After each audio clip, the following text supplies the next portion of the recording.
दोस्तों आपका स्वागत है एक और नए ब्लॉग में। आज फिर से हम पहुंच चुके हैं उत्तर प्रदेश के आगरा शहर, और आगरा शहर से लगभग 37 किलोमीटर की दूरी पर स्थित है एक ऐसा शहर जिसको क्या मुग़ल बादशाह अकबर ने बसाया था। जी हाँ दोस्तों, आज इस शहर के बारे में ज़िक्र करेंगे और आपको बताएंगे इस शहर की क्या क्या ख़ास बात थी और क्या क्या ख़ास चीज़ें इस महल में बनी हुई हैं।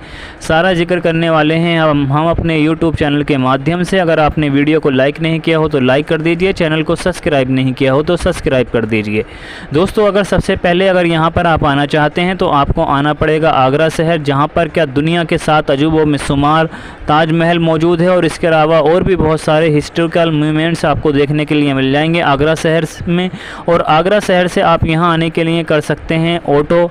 लगभग 37 किलोमीटर है, जो क्या आपको ऑटो वाला सिर्फ 40 से 50 रुपये में यहाँ पर छोड़ देगा। और इस किले की जो एंट्री फ़ीस है वो है 50 रुपये। जी हाँ, बहुत सारे मोन्यूमेंट्स इसके अंदर देखने के लिए मिल जाएंगे, जैसे जामा मस्जिद, सलीम चिश्ती रहमतुल्लाह अलैह की दरगाह। और इसके अलावा दोस्तों आपको तानसेन की हवेली, बिरबल का महल, जोधाबाई का महल, दीवान ख़ास, दीवान आम, मरियम महल, और इसके बाद पंच महल, घोड़ों का अस्तबल, बहुत सारी चीज़ें इसके अंदर मौजूद हैं। तो दोस्तों ये जो जगह आप देख रहे हैं ये वो जगह है जहाँ पर क्या जलालुद्दीन मोहम्मद अकबर रहा करते थे। और ऐसी बहुत सारी जगहें इस किले के अंदर मौजूद हैं जो आप देखने में बहुत ही ज़्यादा इंटरेस्टेड होंगे। तो दोस्तों ये जो जगह है यहाँ पर एक शाहरुख खान साहब की मूवी आई थी जिसका नाम था परदेस, और यहीं पर उनकी मूवी की शूटिंग की गई थी। इसको तानसेन की हवेली भी कहा जाता है, जहाँ पर क्या ये मैं आपको नज़ारा दिखा रहा हूँ।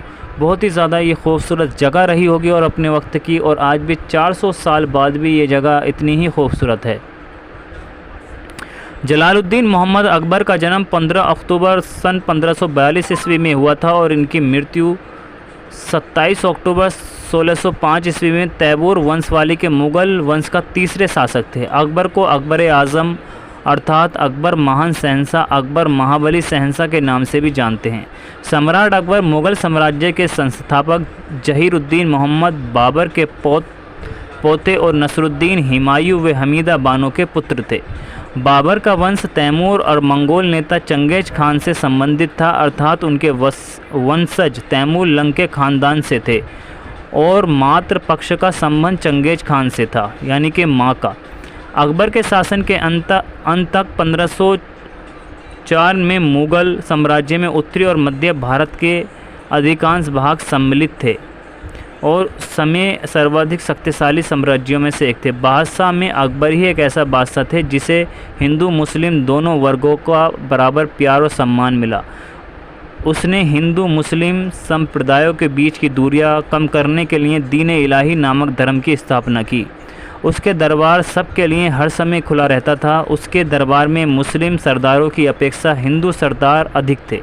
अकबर ने हिंदुओं पर लगने वाले जजिया ही नहीं समाप्त किया, बल्कि ऐसे अनेक कार्य किए जिनके कारण हिंदू और मुस्लिम दोनों उसके प्रशासक बने।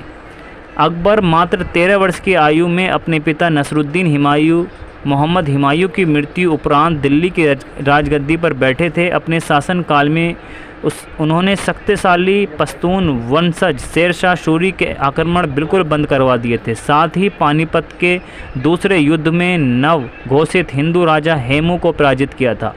अपने साम्राज्य के गठन करने और उत्तरी और मध्य भारत के सभी क्षेत्रों में एक छत्र अधिकार में लेने में अकबर को 2 दशक लग गए थे।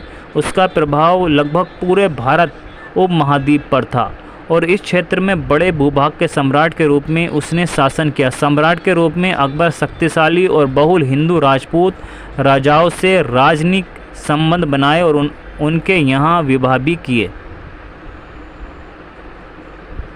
अकबर के शासन का प्रभाव देश की कला एवं संस्कृति पर भी पड़ा। उसने चित्रकारी आदि ललित कलाओं में काफ़ी रुचि दिखाई और उसके प्रसाद की भूतियाँ, सुंदर चित्र व नमूने से भी भारी पड़ी। मुग़ल चित्रकारी का विकास करने के साथ साथ ही उसने यूरोपीय शैली का भी स्वागत किया। उसे साहित्य में भी रुचि थी और उसने अपने सांस्कृतिक पांडुलिपियों और ग्रंथों में फ़ारसी में तथा फ़ारसी ग्रंथों को संस्कृत में हिंदी में अनुवाद करवाया था। अनेक फारसी संस्कृति से जुड़े चित्रों को अपने दरबार में दीवारों पर भी बनाया। अपने आरंभिक शासनकाल में अकबर की हिंदुओं के प्रति सहिष्णुता नहीं थी, किंतु समय के साथ साथ उसने अपने आप को बदला और हिंदुओं के सहित अपने धर्मों में बहुत रुचि दिखाई।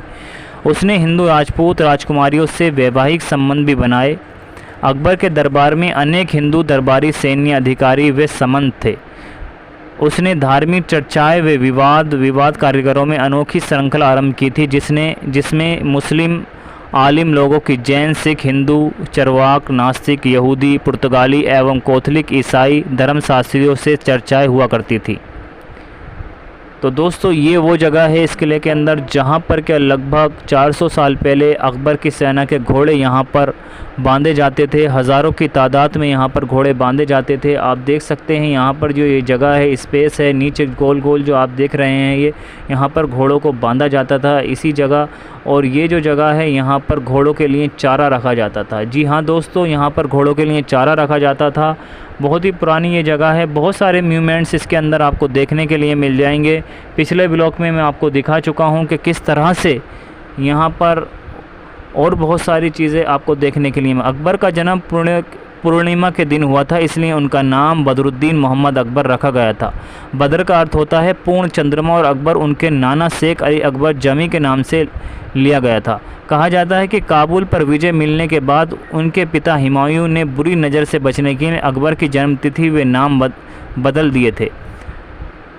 किंवदंती यह भी कहा कि भारत की जनता के उनके सफल व कुशल शासन के लिए अकबर ने सम्मानित किया गया। अरबी भाषा में अकबर शब्द का अर्थ महान या बड़ा होता है। तो दोस्तों आप देख सकते हैं यहाँ पर बहुत सारी चीज़ें आपको देखने के लिए मिल जाएंगी। बहुत ही ज़्यादा ज़बरदस्त ये किला है। दोस्तों जब पानी की कमी इस किले में हुई थी तो इसको शिफ्ट करके राजधानी लाहौर को बना दिया गया, क्योंकि पानी ये वैसा रेतीली इलाका है, यहाँ पर पानी की कमी हो गई थी। उम्मीद करता हूँ ये ब्लॉग आपको पसंद आया होगा।